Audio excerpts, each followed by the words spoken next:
ओम नमः शिवाय। मेरे सभी प्रिय श्रोताओं को ओम नमः शिवाय। स्वागत है। मैं भाविनी मिश्रा आप सभी के सुखी, स्वस्थ और मंगलमय जीवन की कामना करती हूँ और आप सभी को महाशिवरात्रि व्रत की बहुत बहुत शुभकामनाएं।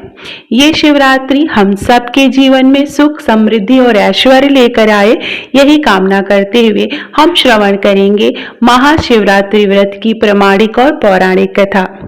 आज शिवरात्रि के दिन भगवान शिव और माता पार्वती का विवाह हुआ था और इसी उपलक्ष्य में ये महाशिवरात्रि मनाई जाती है।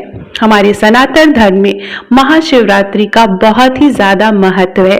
आइए श्रवण करते हैं महाशिवरात्रि की व्रत कथा। पूर्व काल में चित्रभानु नामक एक शिकारी रहता था। जानवरों की हत्या करके वह अपने परिवार को पालता था।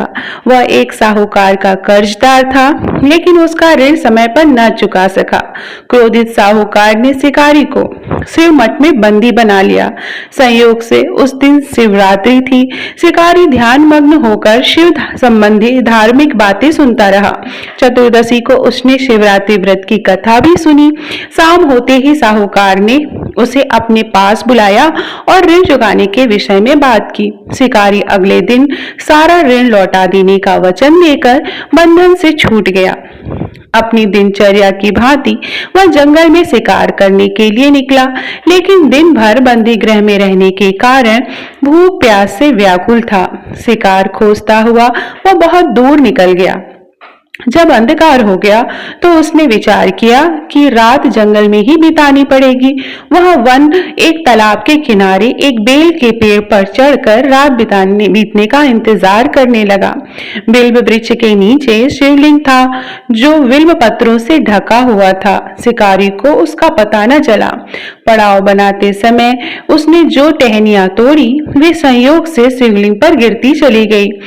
इस प्रकार दिन भर भूखे प्यासे शिकारी का व्रत भी हो गया और शिवलिंग पर बेलपत्रों भी चढ़ गए। एक पहर रात्रि बीत जाने पर एक गर्भिणी हिरनी तालाब पर पानी पीने पहुंची। शिकारी ने धनुष पर तीर चढ़ाकर जो ही प्रत्यंचा खींची, हिरनी बोली, मैं गर्भिणी हूँ, शीघ्र ही प्रसव करूंगी। तुम एक साथ दो जीवों की हत्या करोगे, जो ठीक नहीं है। मैं बच्चों को जन्म देकर शीघ्र ही तुम्हारे समक्ष प्रस्तुत हो जाऊंगी, तब मार लेना। शिकारी ने प्रत्यंचा ढीली कर दी और हिरनी जंगली की झाड़ियों में लुप्त हो गई। प्रत्यंचा चढ़ाने तथा ढीली करने के वक्त कुछ बिल्वपत्र अनायास ही टूटकर शिवलिंग पर गिर गए।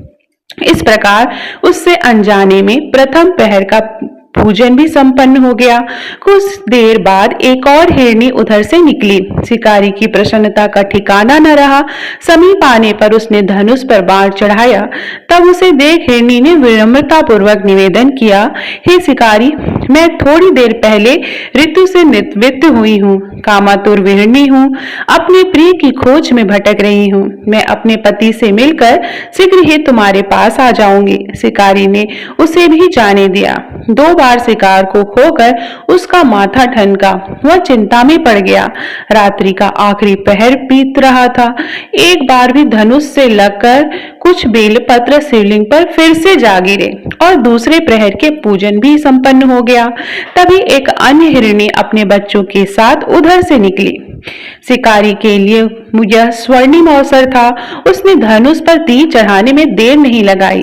वह तीर छोड़ने ही वाला था कि हिरणी बोली, हे शिकारी, मैं इन बच्चों को इनके पिता के हवाले करके लौट आऊंगी, तब इस समय तुम मुझे मत मारो। शिकारी हंसा और बोला, सामने आए शिकार को मैं कैसे छोड़ दूं? मैं ऐसा मूर्ख नहीं। इससे पहले मैं 2 बार अपना शिकार खो चुका हूँ। मेरे बच्चे भूख प्यास से व्यग्र हो रहे होंगे। उत्तर में हिरणी ने फिर कहा, जैसे तुम्हें अपने बच्चों की ममता सता रही है, ठीक वैसे ही मुझे भी। हे शिकारी, मेरा विश्वास करो, मैं इन्हें इनके पिता के पास छोड़कर तुरंत लौटने की प्रतिज्ञा करती हूँ। हिरणी का दुख भरा स्वर सुनकर शिकारी को उस पर दया आ गई। उसने उस मृगी को भी जाने दिया। शिकार के अभाव में तथा भूख प्यास से व्याकुल शिकारी अनजाने में ही बेलपत्र वृक्ष पर बैठा बेलपत्र तोड़ तोड़ कर नीचे फेंकता रहा। पांव फटने को हुई तो एक हष्ट पुष्ट मृग उसी रास्ते पर आया। शिकारी ने सोच लिया कि इसका शिकार वह अवश्य करेगा।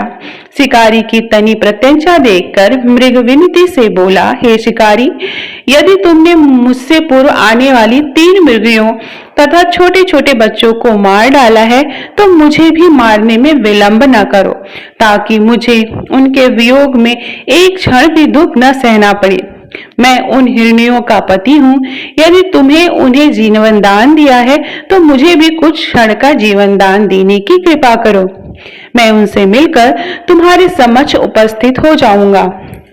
मृग की बात सुनते ही शिकारी के सामने पूरी रात का घटना चक्र घूम गया। उसने सारी कथा मृग को सुना दी। तब मृग ने कहा, मेरी तीनों पत्नियां जिस प्रकार प्रतिज्ञाबद्ध हो गई हैं, मेरी मृत्यु से वह अपने धर्म का पालन नहीं कर पाएंगी। अतः जैसे तुमने उन्हें विश्वास पात्र मानकर छोड़ा है, वैसे ही मुझे भी जाने दो। मैं उन सब के साथ तुम्हारे सामने शीघ्र ही उपस्थित होता हूँ। शिकारी ने उन्हें भी जाने दिया। इस प्रकार प्रातः हो आई। उपवास, रात्रि जागरण तथा शिवलिंग पर बेलपत्र चढ़ाने से अनजाने में ही शिव पर शिवरात्रि की पूजा पूर्ण हो गई। पर अनजाने में ही की हुई पूजा का परिणाम उसे तत्काल मिला।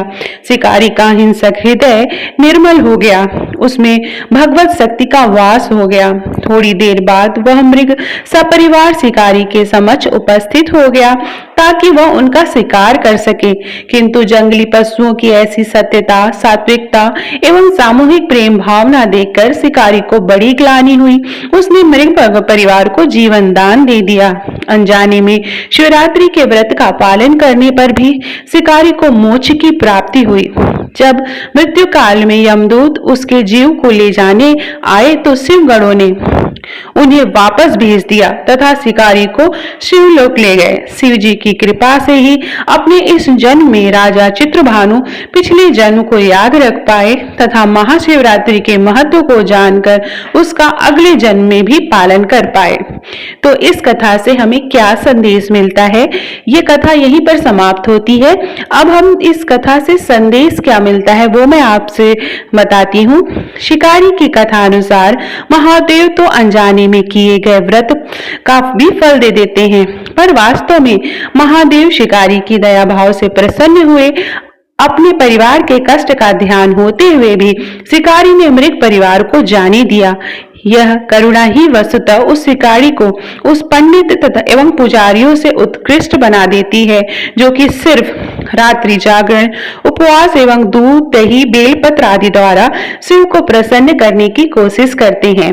इस कथा से सबसे महत्वपूर्ण बात यह है कि कथा में अनजाने में हुए पूजन पर विशेष बल दिया गया है। इसका अर्थ है यह नहीं कि शिव किसी भी प्रकार से किए गए पूजन को स्वीकार लेते हैं अथवा भोलेनाथ जाने अनजाने में हुए हुए पूजन में भेद नहीं कर सकते। वास्तव में वह शिकारी शिव पूजन नहीं कर रहा था। इसका अर्थ यह भी हुआ कि वह किसी तरह से किसी फल की कामना भी नहीं कर रहा था। उसने मृग परिवार को समय और जीवन दान दिया, जो कि शिव पूजन के समान है। शिव का अर्थ ही है कल्याण होता है।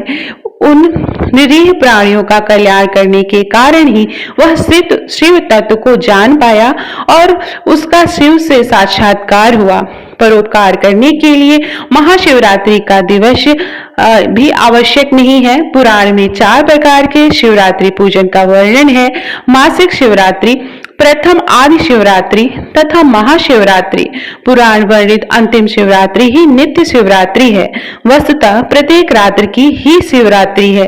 अगर हम उन परम कल्याणकारी आशुतोष भगवान में स्वयं को लीन कर दें तथा कल्याण मार्ग का अनुसरण करें, वही शिवरात्रि का सच्चा व्रत होता है। इस प्रकार महाशिवरात्रि की व्रत कथा समाप्त होती है। प्रेम से बोलेंगे ओम नमः शिवाय। कपूरे गौरम करुणावतारम संसार सारम भुजगेंद्रहारम सदा वसंतम हृदयारविंदे भवम भवामी सहितम नमामि। वीडियो पसंद आया हो, कथा पसंद आई हो, सुनने में अच्छी लगी हो, अच्छे श्रवण में लगी हो तो कमेंट बॉक्स में ओम नमः शिवाय जरूर लिखिएगा। एक बार आप सबको फिर से महाशिवरात्रि व्रत की बहुत बहुत शुभकामनाएं। मेरे चैनल को आप प्लीज सब्सक्राइब कर सकते हैं। बहुत बहुत धन्यवाद।